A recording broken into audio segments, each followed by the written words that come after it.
Good evening. Welcome to the Situation Corner at Faraja Television. Thank you for tuning in. As you know, the Situation Corner is a space for us to be able to discuss current affairs, politics, and issues of development that affect young people.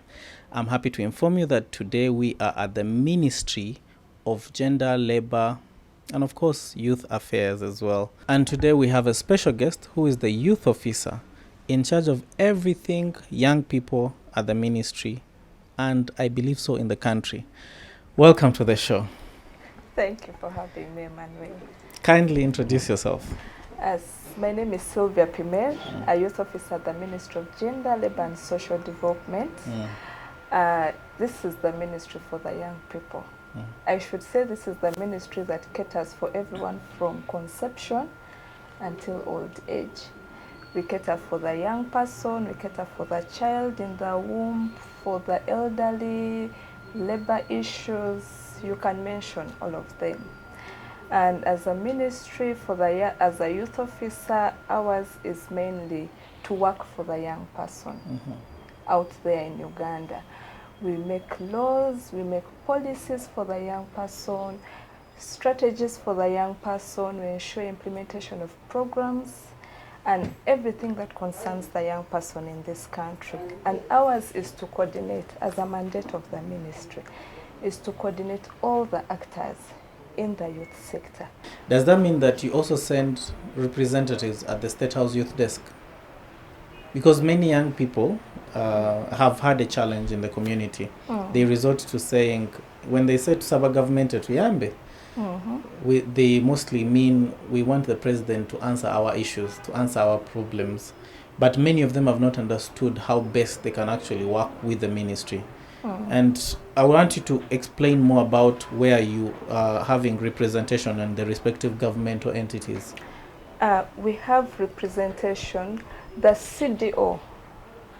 What's CDO in full? The Community Development Officer at the sub-county level should be responsible for youth issues at that level. At the district, the Department of Community-Based Services Department. Yes, a few districts have officers in charge of youth affairs. But what are their actual titles? What are the actual titles they have? Most are probation and social welfare officers, and then we have who are in charge. You're given an extra role of being a youth officer. But we want to get to a point, these are baby steps in the right direction, get to a point where youth officers are recruited in every district. It is our vision, we hope we can get there, that we have youth officers in all the districts in the country. Yes, we'll get there with some time. Start piloting in a few. These are dreams that goals we hope to achieve. So at the district level, we have the Community-Based Services Department at the district, which should handle issues of the young person. So the young person within the village, I'll give an example in my village in Nebi district. The young person in Nebi district who has a problem should not look at coming to the ministry, should look at approaching that office, that district office. There's been also a question about information flow. How does information flow? Is it only limited to these particular structures, or does the ministry have a robust mechanism to spread information, maybe through other media platforms, or maybe social media, or TVs, radios, and so on, about, for example, the Youth Livelihood Fund? Because very many young people, of late, we have been having a lot of chatter, listening in from the different young people. Up to now, very many of them do not know how to access the Youth Livelihood Fund. All they will tell you is, we have moved from our villages. We have had a lot of internal migration, and we are in Kampala. How can we access these monies if we are not in our respective districts? And those ones who have started going back to their own districts, there's been a lot of internal migration back to the rural areas. Yes. Those ones now are alienated from applying for such government programs and so on. So what mechanisms are you putting for proper flow of information? Because there seems to be a bias or a mix between the people managing at the district level and what the national intends to have, the dream as you called it.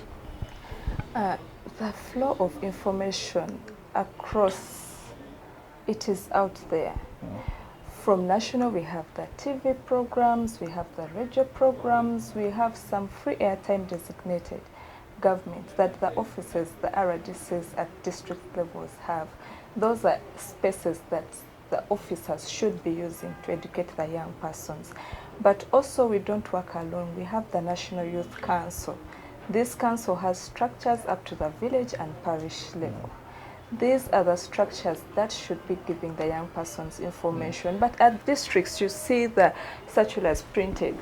They're pinned on the walls in regards to what is happening, what criteria they can use to access any fund, any government programs. Those are in place. Government uses, ministry uses all the available channels. The social media, we have the radios, we have the TV stations, we have even circulars that we send. Yes, but we also have officers of the programs that go from time to time to monitor, see progress on what is happening, just to see how to tie out the loose ends. How do development partners who are already doing a lot, because I believe in collective effort, as I think the ministry does too. Yes, we do. How are development partners working with the ministry? Because of late, there's been a lot, everyone doing their own thing. But closely, as you can see, one of the things, SDG agendas, goal number 17, partnerships. And of course, strengthening institutions, 16. How is the ministry planning to do that, to consolidate? Because everything every partner is doing is like a drop in an ocean, knowing we have large masses. We are a young country. What is the plan? Thank you for noticing that. We have so many actors in the youth space. Very many people come and say, I'm doing this for this young person in this area. I am doing this. But then you ask yourself, who knows you in that place? We are not known. What we are doing is like a drop in the ocean because we are not properly coordinated. And I'll tell you, as a government, as a ministry, we noticed that. We realized that was a disadvantage to the young person that we all claim to be serving.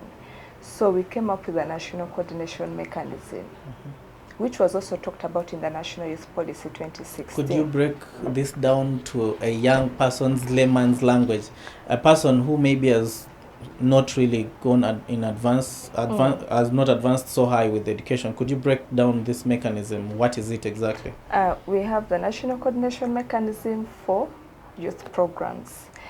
This is a way of seeing every actor in the youth space coming together, planning together, implementing together, monitoring together, giving each other accountability. Yes, we know that once we come together, like I said, the issues of the young persons are very many. You cannot say it is empowerment. You cannot say it's reproductive health or governance. It is when we come together and address together all the issues of the young person in a holistic manner, then the young person will be empowered to even be part of the development process of the country. So from the national level, we now have, we've launched it, we developed it actually in collaboration with partners, and we are now setting up the structures. We are going to have the partners under reproductive health, SRH, everything related to reproductive health, have a technical working group, that is one. Then we have the ones in life skills, empowerment, one. We have governance, the voices, participation, all under one. We hope at the national level, when we have these actors together, we'll first sit and see what is that has been done, what is there to be done. You did this, why did it fail? How can we do better? That is at national level. Who are these partners? Before you move away from that, can you categorically mention them other than us having the figure? Like someone is trying to see, no. Am I among these partners? Because No. I'm also a youth actor. Who is the what partner? we want, partners who are registered with NGO board. You know, like I said, there are so many, you can never know them. I may not be able to mention all. I could take a full day because the list is really long. But it is for partners to look through and see what you're doing, your programming areas. Does it fall under governance? Does it fall under life skills, empowerment, or is it under reproductive health? So that we also come together and create synergies. I will tell you, partners might be in governance, doing the same thing in the same districts, but not knowing each other. And yet you're serving the same young person, yet you could be excluding the other that you could be serving. So we hope once we come at the national level together and we understand clearly our terms of reference, how to work, then we can move to the districts, subnational levels. Have at the districts, can we have these committees with all these issues of the young persons handled? Once we have this clearly stated, I will tell you half of issues of the young persons will be heard and attended to. We will not be working in silos. There will be no duplication of services. There will actually be evidence-based programming, because then we'll say, no one will say, I have done a research in sub-county A to inform programming. No, it will be collective effort. We shall be able to notice at the click of a button that Faraja is in Bali. Can we have another partner in, let's say, in Tororo, in some other district doing that? Can we pick the best lessons from Faraja to inform programming elsewhere? Because then we have been part of the planning. We are part of the implementation. We are not just coming to say something at the very end, but also the ownerships of what we are doing. The young persons will be able to hold us accountable. Talking of ownership, there is a saying that nothing for us without us. Yes. So if you're talking about these actors being NGOs, and you know the very strict guidelines on how to become an NGO and the processes, especially from the recent validation process that happened with NGOs, don't you think you're going to miss out a lot on youth associations, youth normal organizations that have maybe stopped at company limited by guarantee registration and so on, who may not necessarily contribute to their own development financially, but in kind and in action? What do you think about that? No, like I said, we hope to be coordinated from the levels of development partners. Who funds the CBOs, who offer the services in kind? It is at this level. If we have the UN agencies, the EUs, all the embassies speaking together, and we get to know who are the people they are funding. We may not hold the resources, but that knowledge that, yes, you're funding this, but can they report? Because once we are coordinated, the reporting channels will be easy. And once we set up the structure as a ministry, we want to get to a point we are going to set up a youth management information systems so that we account for every person that is receiving funds on behalf of the government of Uganda. You see, we tend to run from the fact that government, it is government and I am CSO, but you're working on behalf of government at that level. So that accountability, that clear reporting will make things so easy. Like I said, at that very level, once we are speaking the same language. And you know, Youth Council, National Youth Council, the wing, the arm that is to monitor, to see progress, speak for the young persons, is also going to be part of this mechanism across the board. Here at national level, we have the NYC Secretariat that is part of this mechanism. We have the development partners that are part of this mechanism. That is why going forward, the need for the coordination to move together is why we are going to move faster. Moving to the districts and setting the structures, because then we don't want to be about talk, but we want to see action. Yes, thank you. Keenly about this particular mechanism. So an organization that is out there that most probably has not engaged or received the information that you are sharing right now, what message would you have for them? How can they be part of this? And who can they reach out to? And how can they engage moving forward as well? As we know, most NGOs are non-governmental entities and organizations. So, but here we're suggesting to say people receiving money on behalf of government, which is also kind of a far-fetched. Can you please put clarity on that? No, like I said, you know, the assumption is the fundings Faraja is receiving, it is you're working for the people of Uganda. For the people. Yes, for the people of Uganda. Because you see, a young person will tell you, no, you see, and that is the culture I want to remove from the young person. Can we empower this young person to be part of the critical thinking for the development of this country instead of expecting handouts? We should move. The young persons will be able to speak about the issues that affect them once they start thinking beyond what I'm going to benefit out of this. Yes. And that, I know it is a journey. It will take us time, but we need to move baby steps. We will surely get there. Yes. We have a challenge with, we've been receiving from young people, especially who are trying to access government programs from the ministry in the communities. Most of the people who are being charged to handle youth affairs are non-responsive, or they do not want to easily interact with the young people, or sometimes they even want to charge young people for these. If they were watching, what would you tell them? And for the young person who is aggrieved and has given up on engaging with their local leaders or systems, what would you tell them as well? And especially in regards to this mechanism that is being developed. One thing I'll tell the young person is never give up. I don't know. I don't understand where the fighting spirit, meaningful fight for your voice disappeared to. No one should have to tell you no. Like, as a young person, my message to the young person is that you have the platform. Use it. Yes, someone is not speaking to you, there's the other person that you can talk to. At the districts, at the sub-county, beyond the community development officer, there's another person to speak. The laws are there in place. The officers are there. The young person just has to change the mindset to know that you can easily access these officers, you can easily be helped. The problem, like I said, the problem with the young people is the assumption that, you know, now this one has said no, how do I go the other side? They might chase me, or this one might be, but it's the empowerment of the young person. How do they take part in these processes? That's why, like I said, once we have these structures at that level, at the district level, the young person can know that, yes, I have this, but there's this structure. There's this coordination committee that I can really go to and I speak to about my issues. Yes. And the young person should never be intimidated.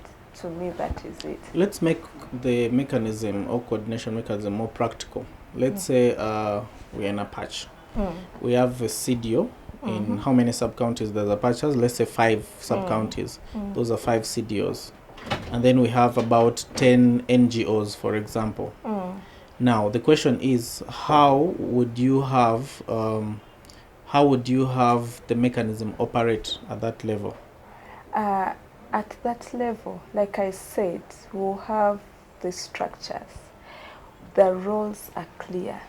The persons to be part of are clear. The coordination mechanism at that level will be chaired by the Chief Administrative Officer, that is the accounting officer of the district. So the CDOs are automatically part of the community development officers of this coordination mechanism of the committee. They are part of the issues because they are the hands-on. They get to see the issues. They are the voices that will raise and address those issues at that level. But you also remember we have the sub-county youth members who interact with these people and are also part of these coordination committees. So this platform that we have, this mechanism, so like I said, you know, when you coordinate, many issues come together. You will not have a subcommittee dealing on a project. Let's say a project comes and they want 5 people. No, it should feed into this coordination committee so that everyone is aware of what is happening. Information, it starts with information. How will you act on something if you don't know what is happening? Yes. Okay. And basically, in terms of the national organizations that do not necessarily have a centering in the district, don't you think we're going to have a CenterPeripheral Syndrome where, since most of the national NGOs are in Kampala and less in the local, in the other districts, don't you think you'll have a CenterPeripheral Development Syndrome that we are trying to bridge and fight and create decentralization and equal decision making decentralized to the local level? No, you see, actually this coordination, like I said, it's one thing that can change. We will get to know what is happening in district. Like I said, the reporting will be clear from the district level to the national level. We'll get to know who are the actors. And we'll, at a point, yes, we're in talks of hoping to map out all the actors. Actual mapping of you're going to the district, we want to see your officers, what you're doing comprehensively, so that we get to see who are the actors, which district has less actors, and what are the actors doing in that area, what are the issues of the young person in that area, and to understand why aren't actors in this place, why only concentrate in Wakiso, the central business districts, yet there are other districts with all these other issues. Now, lastly, for many people who are out there, youth actors, NGO leaders, young people themselves, who are most probably implementing, many of them will not want to say it, but what do they benefit partnering with the ministry? Just for word of encouragement for them, what do they benefit? What is the importance? Because they have been faced with a lot of regulation, censorships from the NGO bureau and so on. Does the ministry come to help support them also in which way? No, you see, in any society there is need for checks and balances. Yes. It's not about what you benefit working with the ministry. It is how do the young people benefit more if we are working together. It is not about the ministry now. It is about the people we are to serve. So the more we are working together, the more we are using the limited resources. You know the resources can never be enough, but using these limited resources that we have once we come together. I will tell you, we didn't have much resources when we were launching the national coordination mechanism for youth programs. But we came together as partners and realized as partners, once we move together, we can achieve a lot, which is the same spirit we want to take even to the subnational levels. Yes, thank you. What is your last word about the mechanism to everyone there communicating, and to the CDO who is maybe listening in, to the youth council chairperson or youth leader, the district village who is listening in, and to the NGO leader who is also listening, or CBO leader who is listening in? What is that message that you want to put out for them to be able to embrace and be able to be part of this? And where can they access more information about the mechanism as well? My message to all, to everyone out there that has a heart for serving the young person and empowering and the development of the young person, is that there's need to come together.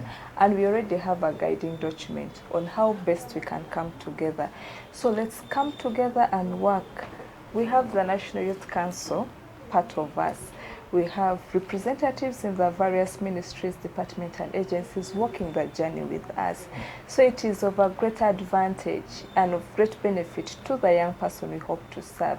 And to the young person there, this is your platform. The committees at the districts, at every level, is your platform to air your views. Speak and be heard, because then we need the information to attend to you.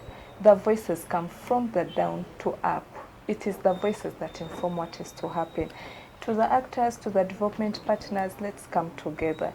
Yes, we are going to be reaching out to you. Most of you are part of this, are aware of this. You've heard about the coordination mechanism, but you can get it on the ministry website to read through, but also get in touch with the office at the ministry.